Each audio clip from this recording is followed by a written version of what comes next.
Welcome to the Salmon Runs YouTube. Enjoy the video. You begin by confirming compatibility. The boat unit must expose Bluetooth or Wi-Fi and ideally NME data. Once done, put the watch into pairing or network discovery mode and wake the screen. Make sure the boat system is powered, set to pairing, and any PIN is visible. Now open the watch's connection or companion app and scan. You're starting an active link. Don't skip verifying firmware versions if prompted, because mismatches block data exchange. You should see the boat unit listed. Tap it and enter the PIN when asked. Short confirmations often complete pairing. If connecting via Wi-Fi, configure the watch app with the boat's IP and port for NME TCP or UDP. Use a static IP to avoid drops.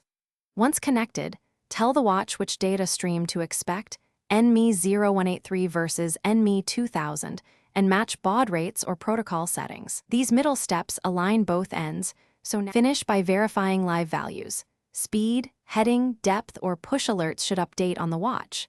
Save the boat as a trusted device on the watch so reconnection is automatic next time, and test by restarting both units to ensure persistent pairing. If something goes wrong, first reboot both units, then recheck IP/port and PIN, and confirm firmware versions match. That one troubleshooting tip: reboot, then verify address and firmware, solves most connectivity failures quickly. Thanks for watching. Consider subscribing if we helped you.